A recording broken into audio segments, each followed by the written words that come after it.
सभी स्नातक महिलाओं के लिए रोजगार प्राप्त करने का सुनहरा अवसर।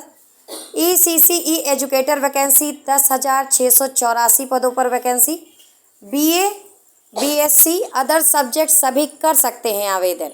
नमस्कार, मैं विजयलक्ष्मी गुप्ता प्रस्तुत हूँ आपके समक्ष एक बहुत ही अच्छी सूचना लेकर के। जो भी महिलाएं बेरोजगार हैं और स्नातक हैं उन सभी के लिए ये सुनहरा अवसर हो सकता है रोजगार प्राप्त करने के लिए। ECCE एजुकेटर वैकेंसी 10,684 पदों पर होनी है। ये वैकेंसी 3 से 6 वर्ष के बच्चों को एजुकेशन देने के लिए है और आंगनवाड़ियों की जो आंगनवाड़ी कार्यकर्ती हैं उनकी सहायता के लिए है। जो 3 से 6 वर्ष के बच्चे हैं उनको आगे की शिक्षा के लिए तैयार करने के लिए है। तो आइए इस वैकेंसी की पूरी जानकारी लेते हैं, शुरू करते हैं। आपके समक्ष उपस्थित है ये नोटिफिकेशन विज्ञापन है। महानिदेशक स्कूल शिक्षा एवं राज्य परियोजना निदेशक कार्यालय के द्वारा ये जारी किया गया है और कल यानी कि 24 अगस्त यहाँ पर डेट मेंशन है, आप देख लीजिए, जारी हुआ है। और ये प्री प्राइमरी एजुकेटर के लिए है, ECCE के लिए। और ये जो भर्ती होगी, ठीक है, ये जो भर्ती होगी इसमें 3 से 6 वर्ष के बच्चों को आगे की जो शिक्षा है उसके लिए तैयार किया जाएगा। ये भर्ती जो होगी वो आंगनवाड़ी जो केंद्र हैं उसमें होगी। और इस तरह से कह लीजिए कि आंगनवाड़ी केंद्रों में जो आंगनवाड़ी कार्यकर्त्री हैं उनकी सहायता के संदर्भ में ही ये भर्ती होगी। और चूँकि आप नोटिफिकेशन आपके समक्ष है, आप इसको पढ़ सकते हैं। इसमें जो मुख्य बिंदु हैं हम उन पर चर्चा करेंगे। और मुख्य बिंदु है अर्हता को लेकर के, पद का नाम क्या है उसको लेकर के, और कितने वर्ष के लोग भर सकते हैं और कौन कौन लोग अर्ह हैं, इस पर चर्चा करेंगे। तो आइए नोटिफिकेशन को देखते हैं। मैं जूम कर रही हूँ, आप यहाँ पर देख लीजिए, ये जो मैं आपको कर रही हूँ। देखिए, पद का नाम है ESCE एजुकेटर, पदों की संख्या है 10,684। नियुक्ति का स्थान होगा जो उत्तर प्रदेश में 75 जिले हैं उसमें लोकेटेड आंगनवाड़ी केंद्र युक्त 10,684 विद्यालय, वहीं पर आपकी नियुक्ति होनी है। नियुक्ति का प्रकार जो होगा वो आउटसोर्सिंग के माध्यम से होगा, यानी संविदा है। संविदा कितने महीने की है? 11 महीने की है, संभवतः बढ़ाई भी जाएगी। मानदेय 10,313 रुपये प्रतिमाह होगा, PF प्लस ESI सहित, ठीक है। शैक्षिक योग्यता पर ही जो हमारी मेन चर्चा है उस पर हम करेंगे। तो शैक्षिक योग्यता को लेकर के हम ये जो मुख्य बिंदु हैं उस पर देख लेते हैं।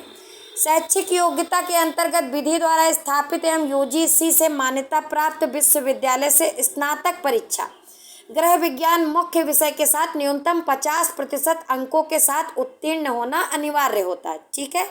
ये इसमें शैक्षिक योग्यता है, यानी कि गृह विज्ञान विषय के लिए बोला गया है।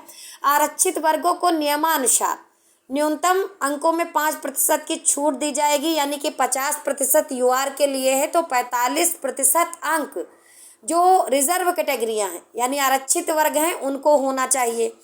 दूसरी बात यहाँ पर आप देखिए, मैं आपको दिखाना चाहूँगी, हाईलाइट करके दिखा रही हूँ आपको, जो यहाँ पर ये दिया गया है शैक्षिक योग्यता में, ठीक है। यहाँ पर देख लीजिए कि यहाँ पर स्नातक की बात की गई है, कहीं पर ये नहीं उल्लेख किया गया है कि आप कला स्नातक हो या विज्ञान स्नातक हो, यानी कि BA के साथ BSc होम साइंस भी इस फॉर्म को भर सकते हैं क्योंकि वो भी स्नातक हैं। यहाँ पर किसी भी वर्ग या स्ट्रीम की बात नहीं की गई है। तो यानी चाहे आप BA हों और चाहे आप BTC हों, दोनों लोग भर सकते हैं। अगला जो पॉइंट हमारा है वो देखिए, जो सबसे ज़्यादा महत्वपूर्ण पॉइंट है अर्हता को लेकर के।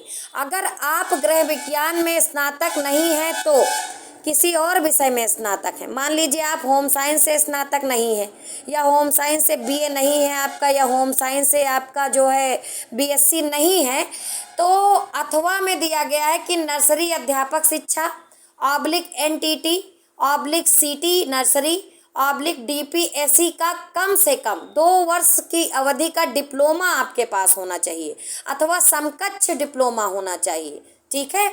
और उसमें भी एक कंडीशन है कि जो भी डिप्लोमा आपके पास है, चाहे वो नर्सरी टीचर ट्रेनिंग का हो, चाहे वो सेंट्रल टीचर ट्रेनिंग का हो, ठीक है, तो उसके लिए आपको जो आपका डिप्लोमा हो वो राष्ट्रीय अध्यापक शिक्षा परिषद से मान्य हो। जैसे कि अपने यहाँ उत्तर प्रदेश में दीनदयाल उपाध्याय करके है जो नर्सरी टीचर ट्रेनिंग करवाते हैं, उनका मान्य रहता है। और भी कई सारी संस्थाएं हैं, उनको आप लोग स्वयं से देख लीजिएगा कि आपका नर्सरी टीचर ट्रेनिंग राष्ट्रीय अध्यापक शिक्षा परिषद द्वारा मान्य है अथवा नहीं है। ठीक है, तो इस हिसाब से अगर देखा जाए कि आप किसी भी सब्जेक्ट से अगर स्नातक हैं और आपने एनटीटी किया हुआ है या इसमें जिन डिप्लोमा का उल्लेख किया गया उनमें से कोई एक डिप्लोमा आपने 2 वर्ष किया है और राष्ट्रीय अध्यापक शिक्षा परिषद से वो मान्य है, तो भी आप इस फॉर्म को भर सकते हैं। ठीक है, तो ये गृह विज्ञान वाली कंडीशन तब खत्म हो जाएगी जब आपने इनमें से कोई एक डिप्लोमा किया होगा स्नातक के बाद। स्नातक फिर आप चाहे किसी भी सब्जेक्ट से हो। ठीक है, ये चीज़ उम्मीद है आपको समझ में आ गई होगी।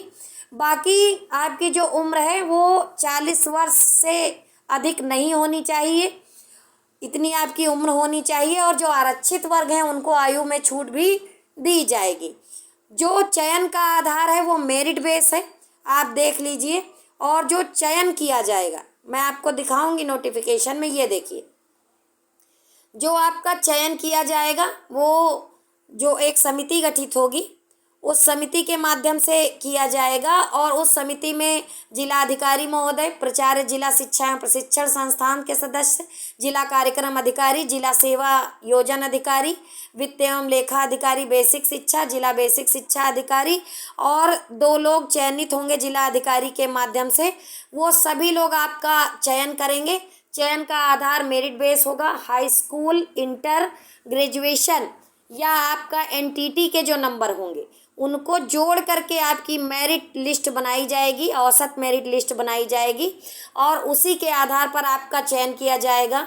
अगर 2 ही कैंडिडेट सेम मेरिट पर होंगे तो उम्र में जो ज़्यादा होगा उसको वरीयता दी जाएगी। अगर उम्र भी समान निकल जाती है तो फिर जो इंग्लिश के अल्फ़ाबेट होंगे उनके हिसाब से, उनके वरीयता क्रम के हिसाब से आपका चयन होगा।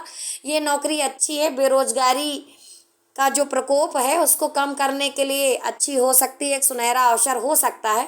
तो जो भी महिलाएं इच्छुक हैं वो इसमें फार्म डाल सकती हैं। हालांकि अभी फार्म कहीं पर अवेलेबल नहीं है, केवल ये नोटिफिकेशन अवेलेबल है। उम्मीद है कि इसी हफ्ते में फार्म फिल किया जाएगा और वेबसाइट पर और भी डेटा आ जाएगा और सरकारी रिजल्ट पर भी ये शो करने लगेगा। तो उम्मीद है कि आहारता को लेकर के जो भी समस्याएं थी उनका समाधान आपको मिल ही गया होगा। जल्दी मिलेंगे अगले वीडियो में, तब तक के लिए धन्यवाद।